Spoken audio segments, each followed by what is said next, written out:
guys, happy Wednesday. I know somebody said I always say hi guys, so good afternoon, good evening. Hope you are all well and enjoying this sunny, lovely day. I thought it was supposed to snow this week, Tuesday, Wednesday, but I see no snow and I see beautiful clear skies out my window. So somebody prayed to the right people.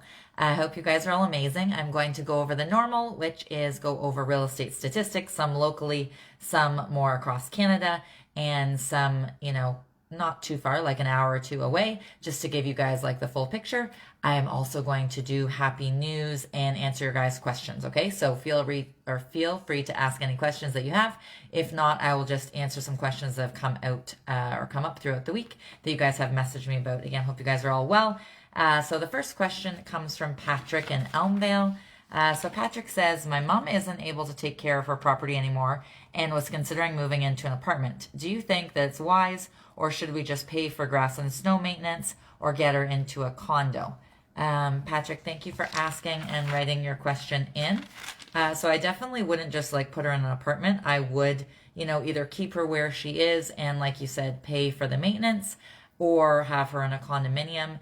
The thing I like about condominiums, guessing her age, is just for wheelchair access. So let's just say down the road she needs a walker or she needs a wheelchair, motorized, or what have you, then she, is already there and it's accessible. The hallways are wide enough, the doorways are wide enough, etc. Whereas if she's at a home, there's probably like a couple steps up to the front door. There aren't those grab bars, etc. Whereas in a condo, everything's accessible, even in the pool and so forth. So she might like that better. And then I'll talk about real estate later and how much the condos have gone up. So it'll make sense, to keep her money in the market. So that would be my suggestion, is probably a condo, but definitely not an apartment, and just having her out of the market, assuming that she still has a lot of years in her to go. So that would be my thoughts. Thank you for asking.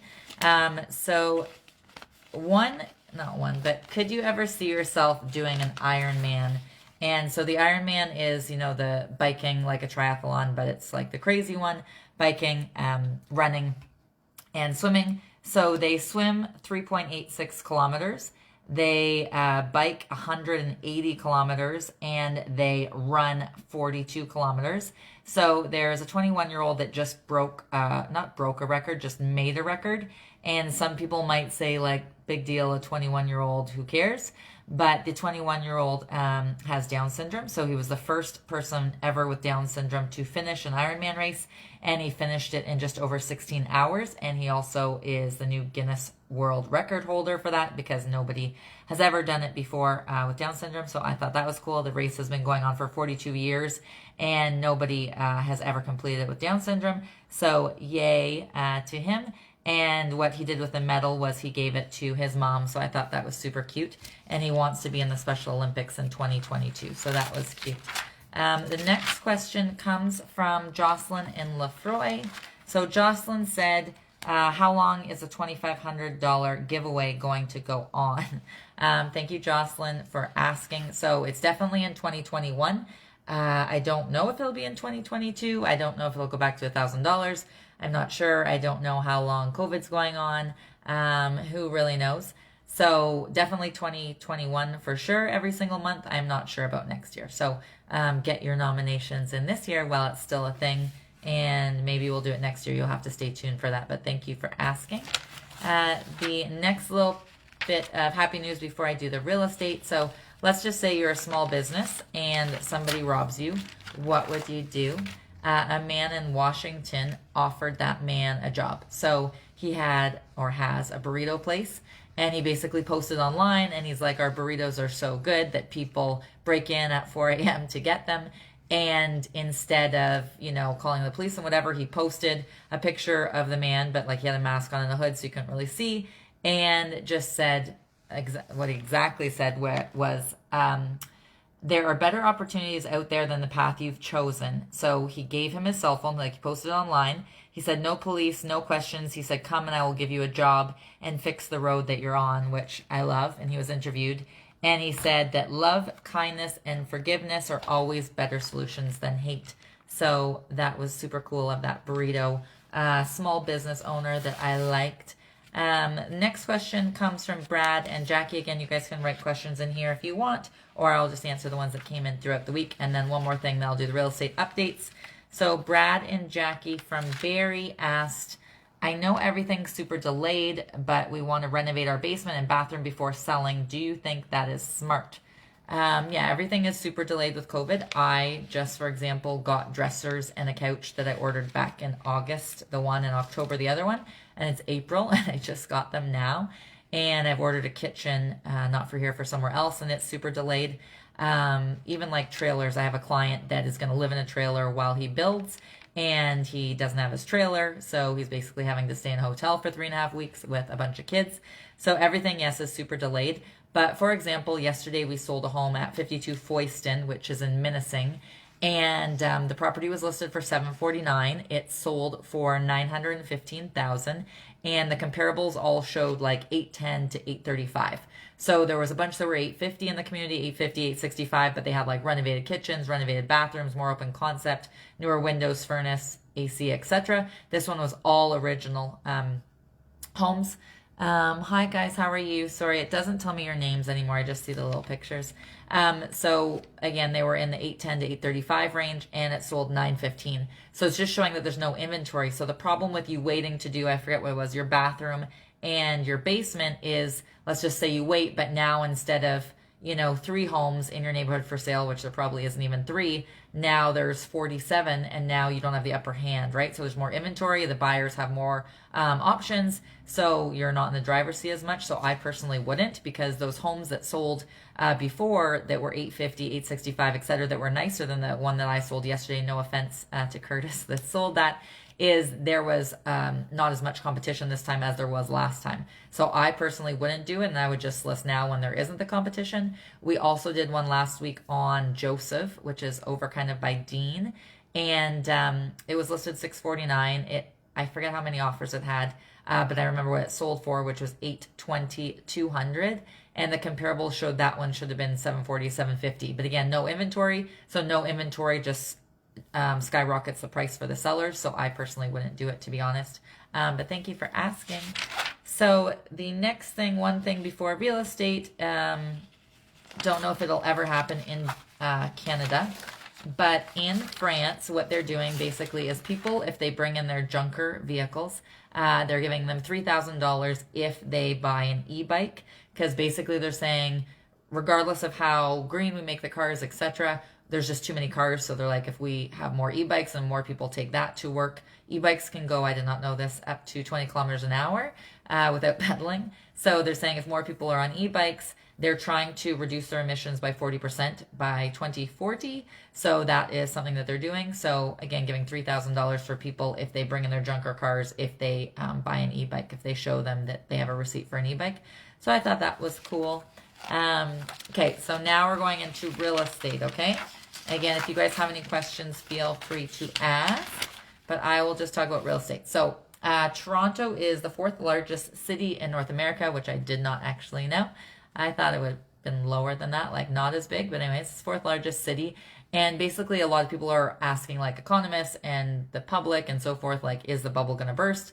And some people, even if they say there is a bubble, they're like, well, it doesn't mean it's going to burst tomorrow. Doesn't mean it, like, how big is the bubble? Is it just like a little pop, or is it like huge?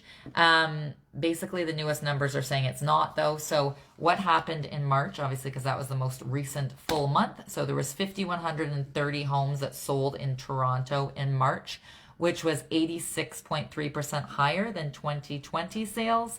And semi-detached homes went up the most, so 106.6% more semi-detached homes sold March of 2021 than March of 2020. Townhomes, 90.7% more sold in 2021 than 2020.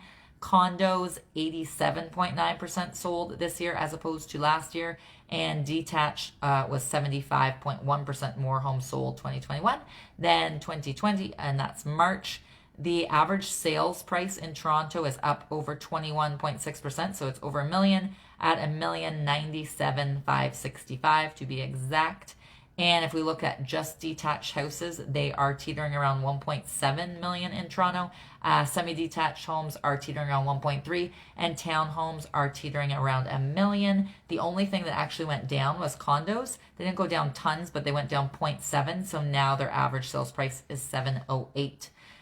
Main things that are still driving the hot market is the lack of inventory, the demand of the inventory, or not inventory, of the buyers, the demand, and the low interest rates. Okay, so those are the main things.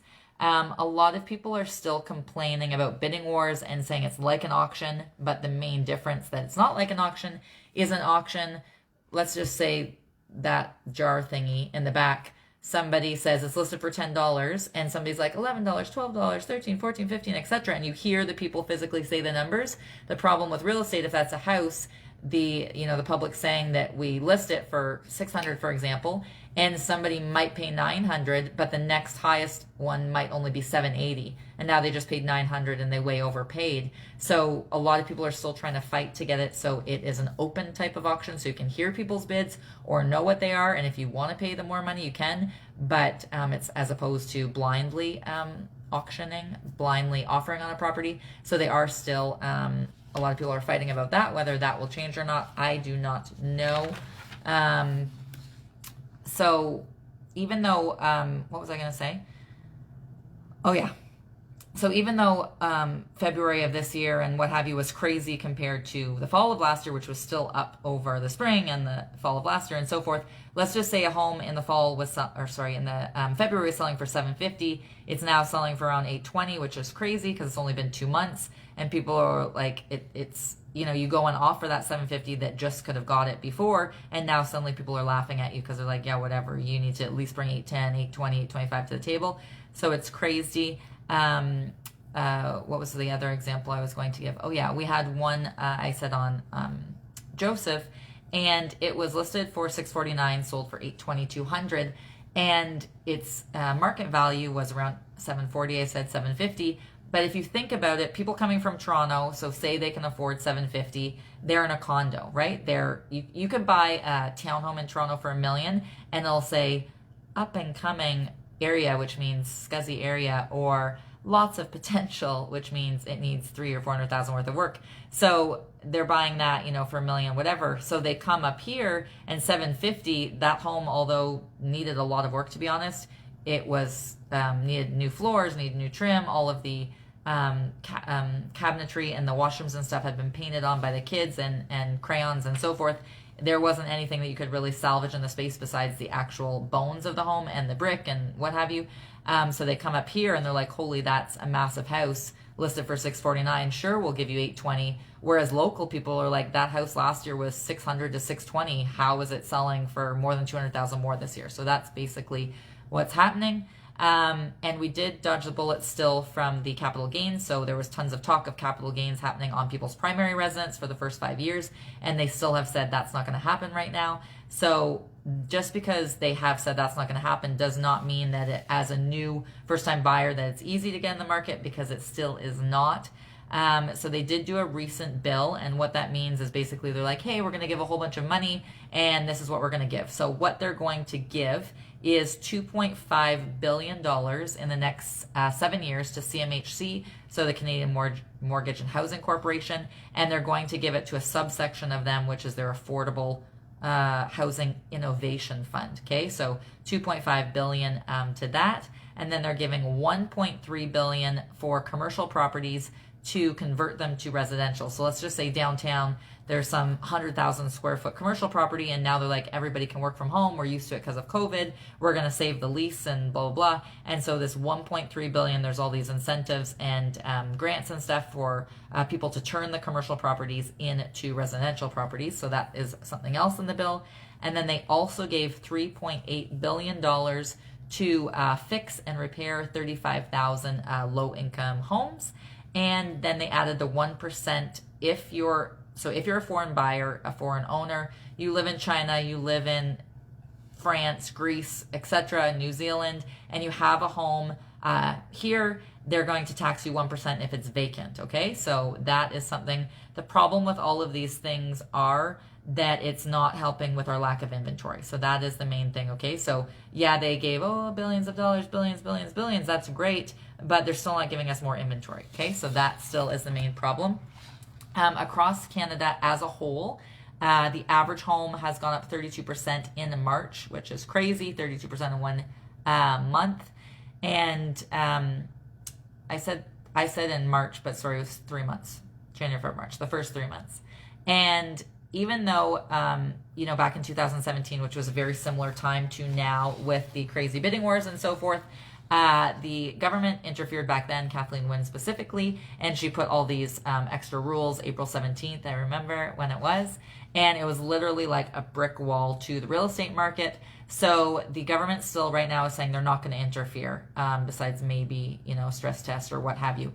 But they're not going to interfere right now because they're afraid, the market is doing so well for the economy, and obviously everything with COVID is crazy. So they're like, if we have one thing going for us, it's the real estate market, so they don't want to affect it.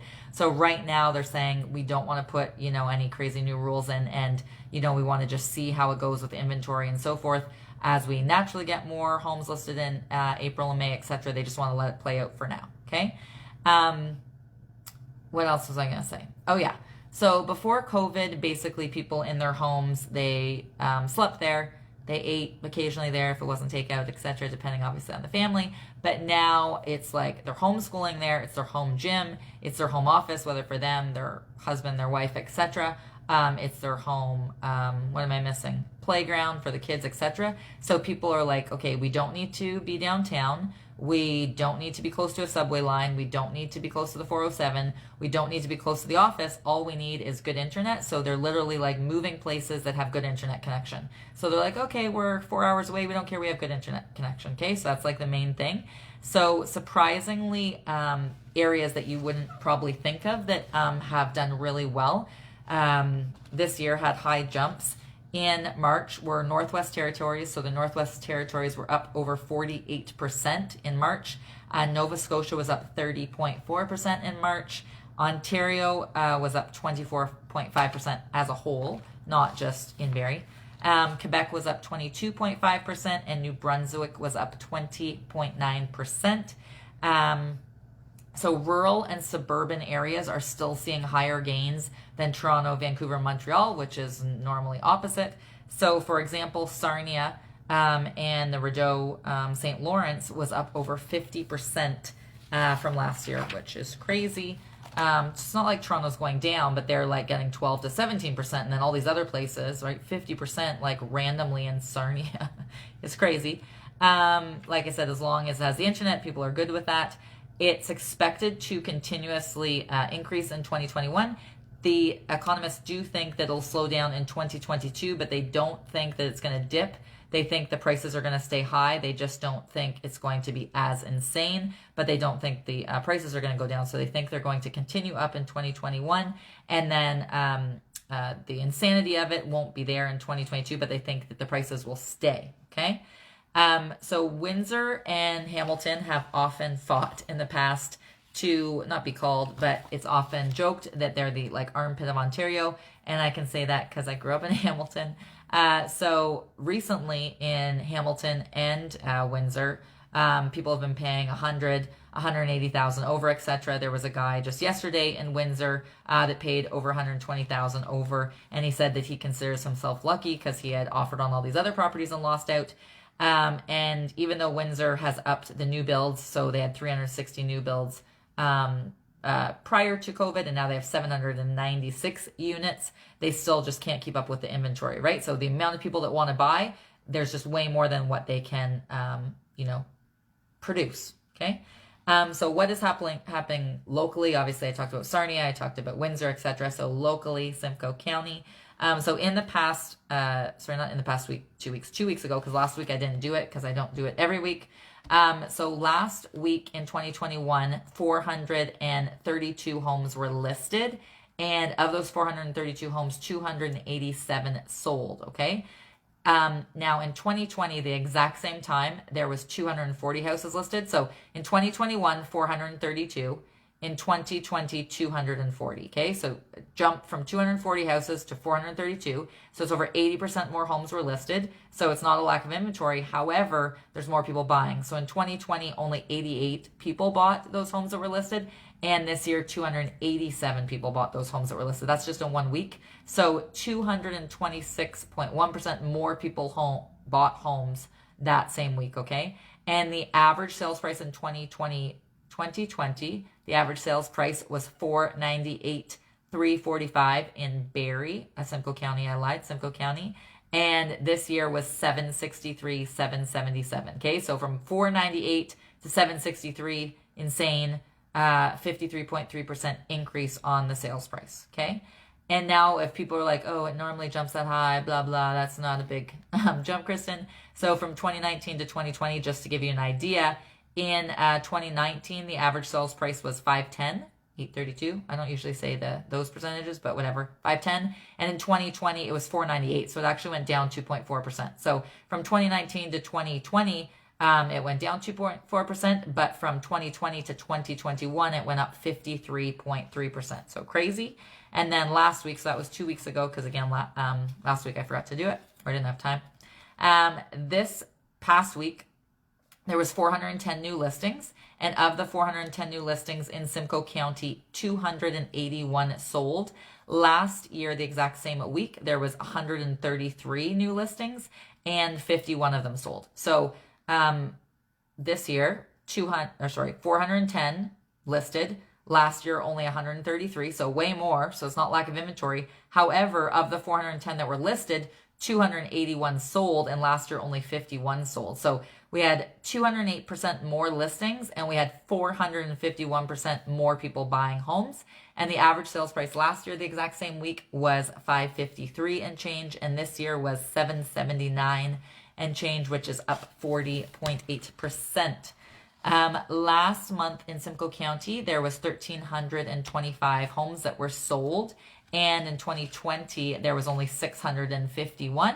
So it more than doubled. So it was 103.5% more homes sold in Simcoe County this year around. And in 2020, the average sales price was $537 and change. And in 2021, it was $757 and change. So it's up over 41%. And in Simcoe County, basically, what does it look like the beginning of the pandemic to now? Because obviously that is where we are. Crazy. The beginning of the pandemic, I think people thought like, oh, it'll be like 2 or 3 weeks of this, and now we're into it. So anyways, looking at it from the beginning of the pandemic to now. So back when the pandemic started, the number of detached homes sold in Simcoe County was 506. This year, the exact same month, there was 1,008. So over 99.2% more detached homes were sold. And the price of a detached home in Simcoe County last year, the exact same month, was $578. And in March, it was $817 and change. So it's up over 41.2%. So last year, you could buy a detached house for $578,000 in Simcoe County. This year, you're more around $817. It's crazy. Semi-detached last year, there was only 18 homes that sold in March. This year, there was 34 semi-detached homes, so that's just 2 side by side. So over 88% more sold this year. And last year, the average sales price for a semi-detached home was $440,000 and change. This year, it is $637,000 and change. So over 44% higher, the average sales price of a semi-detached home in Simcoe County. Townhomes, so last year in March, 62 sold. This year, 170 sold. So it's up over 174% the number of townhomes that sold. And last year, the average townhome price was $412,000 and change. This year, you are going to average around $603 to get into a townhome in Simcoe County. Again, $412 to $603, almost $200,000 up for a townhome, which is 46.3% higher. Condos. Last year, the same month, 36 sold. This year, 94 sold, so up over 161%. And the average condo price last year in March was $375,000 and change, and this year it's $538,000 and change, which is up over 43.2%. Feel like I need a water, but anyways, that was a lot. So the next, before I do a question, I was just going to say about the mortgage giveaway. So we pay somebody's rent or their mortgage, or just $2,500. You can put towards whatever you want on the first of every month. So if you guys know of anybody that you think is deserving, feel free to send us a video or a written submission to info@crippshomes.com. Again, info@crippshomes.com. And on the first of the month on this Facebook, Cripps Realty, I will go and surprise somebody live. They do have to live in Simcoe County, and they do have to be over the age of 18. They do not have to have any relation to Cripps Realty, and none in the past have thus far, but feel free to nominate somebody, okay? So the next question is from Jesse in Aurelia. Jesse said, we basically have enough money to finish our basement and put in a pool, or keep the basement unfinished and no pool and do an addition. What do you think is a better return on investment? Thank you, Jesse, for asking. If you can actually get a pool in, good on you, because I heard that there's like a 2-year waiting list to get a pool right now. The easy answer is to get a pool and finish your basement, because it's a lot more easy to guess the price of that. Whereas if you're doing an addition and you think it's a $300,000 addition, it ends up being like $515,000 addition, and maybe you don't have enough money to finish it or what have you. There's just a lot more unknown costs or added costs, or suddenly drywall goes up crazy prices, or your contractor screws you and you have to get a new one and blah, blah. It's just a lot safer budget-wise to finish your basement and just put in a pool. And obviously with COVID, pools are super, super popular. So if you were planning on selling it, that is more popular than an addition. But to be honest, I would just have a realtor do the numbers for you. So if you're like, I want an addition, it's going to take our house from 1,400 square feet to 3,000. I'm just making that up. They give you comparables on that, as opposed to homes in your neighborhood that have sold with finished basements and pools. That is the longer answer of really diving into it, but the easy answer is just to, get a pool and finish your basement, because you're less likely to go over budget. But thank you for asking. So the next thing, would you trade $10,000 for applesauce? I know, obviously, majority of people would not and think that's a dumb question. But basically somebody in Washington did. There was a guy that had just gone to the bank to get a loan to pay off a business debt he had. And I guess he was so, thrown off, and I guess he had a lot going on. He left his wallet and the envelope with the money on his bumper and drove away. And somebody saw it. They got his wallet. They saw his ID, and they returned it to him. The man did not have a lot of money, hence why he had just borrowed that money to pay off this business debt that he wasn't doing so great with. And so he couldn't give him money, so he gave him applesauce. And he said that he would give him some smoked salmon and blackberry jam when it was done. So I thought that was cute. And the guy said he never thought of ever actually keeping it. He always thought that he would return the money, and even if he didn't know who it was to, he would give it to the police. So I thought that was cool. Hi, Scotty. How are you? I hope you're well. The next question comes from Claire and Barry. Claire said, I have the extra funds to purchase another home and was thinking of doing it for my daughter, even though she's only 11 right now, thinking it would be hard for her to get in the market in the future and buy. What I'm afraid of is that she'll have no work ethic or drive if she knows that she has this house. Any pointers? Thank you, Claire, for asking. You could obviously easily not tell her. So one, you could just not tell her you have it.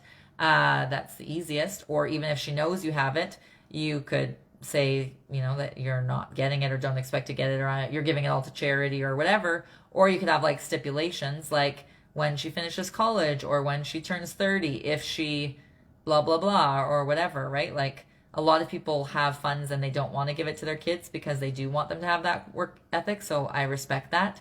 But yeah, I would just not hand her things on a silver platter and not say, just because you have this doesn't mean that you don't have to get good grades in school, or that you don't have to have a job, or that you don't have to help out with groceries or help around the house or whatever.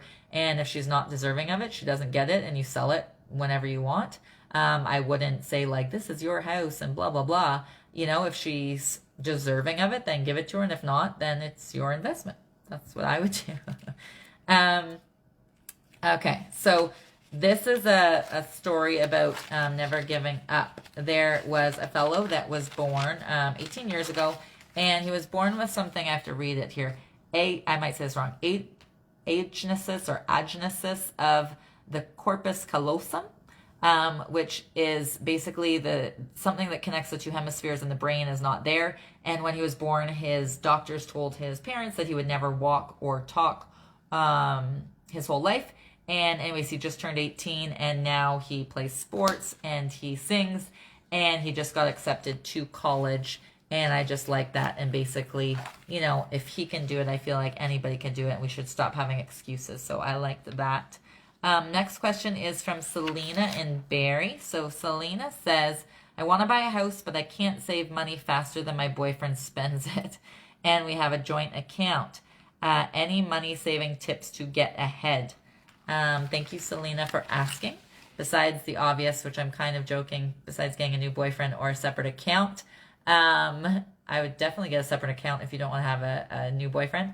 But maybe you guys people have asked this before, but maybe you, rent an apartment and it's $2,100 a month and you could go to somewhere that's $1,300 and it's a basement or whatever. Or you could go to somewhere that's $1,600, but you could split it with another couple. So, you're all splitting it. Or maybe you could go from 2 cars down to 1 car, or you could, sell your car that's a 2020 and get one that's a 2011 and your insurance is cheaper and you have some extra pocket money or what have you.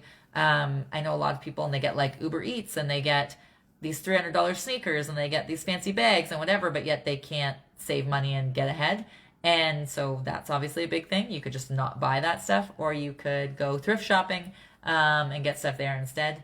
That is what I would do. So get a separate account if you don't want a new boyfriend, and then just maybe change where you live, stay with family, maybe couch surf a little bit, maybe get a part-time job, like a second one. You have your one job, plus you have an extra job. There's lots of things, but thank you for asking. And make sure your credit's good. Make sure you don't jump around jobs a lot, even if you get that side hustle. Just for getting a mortgage, make sure that your credit's good. You're always paying things on time. You're not being late. And so forth. So thank you for asking. So there was a travel agent and she got a call from a 90-year-old man, and basically he was a retired pilot, is a retired pilot, and he wanted to fly, not himself, somebody else fly down to Nevada to some Reno air show. And he had met these other men in his nursing home, a 90 and a 93-year-old. So there's 2 90-year-olds and a 93-year-old. And the travel agent could only find stuff like far in the year, not coming up in the near future. And he was like upset because of COVID and just his age in general. He's like, I don't know if we'll make it till that. So she felt really bad. So she posted on Facebook. She got them to get a picture and she posted on Facebook. And basically a bunch of people donated, and some people that already had tickets to this air show donated their tickets, and that she got all the costs covered and so forth. Which I just thought was cute because, they came together to help out these older men that used to be pilots themselves. Anyways, that is pretty much it from me. I hope you guys all stay safe and well, support each other and help build each other up, spread love, and have a super evening.